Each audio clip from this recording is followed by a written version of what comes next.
Welcome to the Midlife Rider Project. This is a place for riders who have lived a little and learned a lot.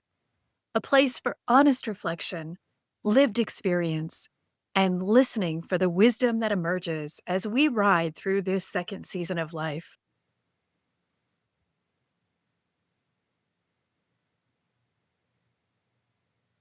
Today's question is, what if you trained like you matter to?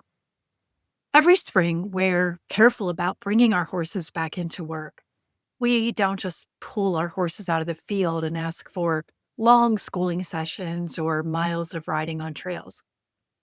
Just because it's March doesn't mean it's go time. We begin very slowly after having time off over winter. The footing is probably less than ideal. And if you're like me and only have an outdoor turf arena, then you know the challenges. But even if you're somewhere with a nice sand arena, there are still things to consider about the footing. As we bring them back into work, we think about tendons and we think about whether or not the March wind is blowing and if our horses might be a little fresh. I know over the years I've seen a few demonstrations of exuberance from even the quietest lesson horses on those breezy spring rides, their tails up over their backs and snorting loudly.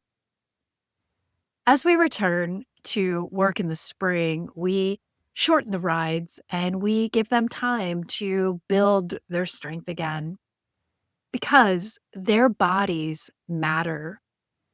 And somewhere in the middle of all that consideration for our horse's well being, we often forget about our own. So today I'm asking the question, what if you trained like you matter too? When we bring the horse back into work, we're thoughtful about it. We start with a few minutes and then we add another 5 minutes to the work as we go. We watch for soreness the next day and we're sure to warm them up properly, not just for them, but for us too. The parts of us that riding uses have been out of work and we're likely to feel it after that first ride of the season. We cool our horses down properly after we ride, and we adjust the way we're doing things when something feels off. We understand that spring conditioning for our horses is a process, consistent, and if we skip the foundation, we will know it later.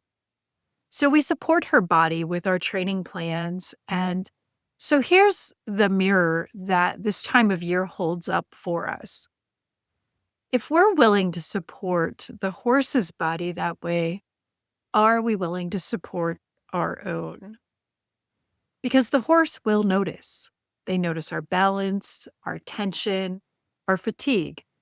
Partnership goes both ways.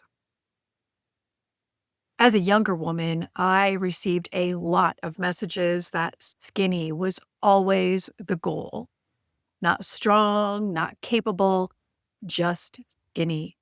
And those messages were very loud and persistent, and they shaped how I saw myself, how I treated my body, and what I believed mattered, even when I had not agreed to it. At one point, I lost weight, and people told me how great I looked, but not one person asked how I felt. And I did not feel good. This weight loss was not intentional, but was part of a sudden onset of food sensitivities that made it very difficult for me to eat. I had navigated a lot of change. I had to learn to read labels in a new way and even cook from scratch for myself, which were all things I hadn't done before. The result was that some of this weight was starved off, and I struggled through this process. I consulted with nutritionists and doctors, but those things were not the sort of help that I found useful. I was tired, depleted, disconnected from my own wellness in this new and unfamiliar way. It made me very aware of where I was ignoring myself in favor of everything else. Today, I am heavier than I was then, and I'm stronger, healthier, and more aware of my own wellness. I'm also more committed to supporting myself instead of sidelining myself. Now I focus on how I feel. Do I feel strong? Do I feel able to do the things I've always done? Do I feel capable of them? I made a decision that feels almost radical in the context of all those messages I'd received over the years. I decided that strong and healthy, not skinny, is right for me. And that shift changed everything. For me, it carried over into my riding too when I stopped feeling like I had to be a size small. My ideals became about being balanced and being stable and about being a good, thoughtful load for my horse to carry. That shift felt like maturity, not just in my riding, but also in how I care for myself. That's part of this horse human relationship in action. That's commitment to taking care of us both the best I can. And here's something we don't say enough: our bodies are extraordinary. Think about all the things they do for us in the saddle and out of it. They help us sit the spook, they let us swing into the saddle, they lift 50-pound feed bags and hay bales that always weigh more than you think they do. Our bodies heal and adapt. They help us keep showing up through all the things that happen in our lives over decades and through changes and when chronic or other types of illness are there, and through our own growth. And all of that deserves celebration. After years of being told that we need to fix our bodies, our size, our aging, what if this season isn't about fixing anything, but supporting what's already there, honoring it, strengthening it, working with it instead of against it? Because our bodies are partners, not projects, and we can decide to honor them in that way instead of all the things that have been pushed at us across the decades. We just decide to start accepting ourselves and caring for ourselves as the amazing beings we are, instead of chasing a number or outside approval. This way, we're building strength for the life we actually want to live. So, as the new season of riding arrives and we build our horses back up through intentional and thoughtful training programs, maybe we build ourselves back up too with that same level of intention. This preparation is about steady progress and building something sustainable, longevity.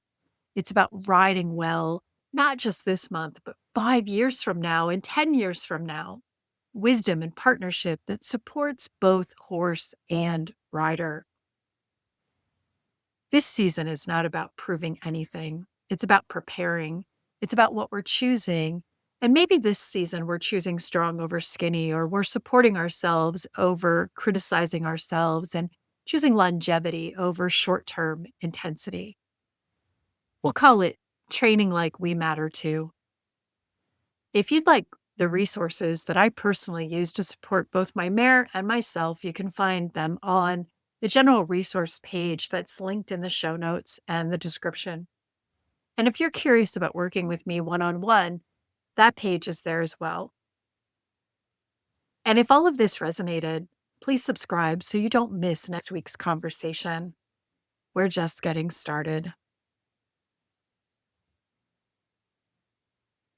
Thank you for spending this time with me. If this episode resonated, I hope you'll join me again next week as we continue riding through this season together. Until then, take good care of yourself and your horse.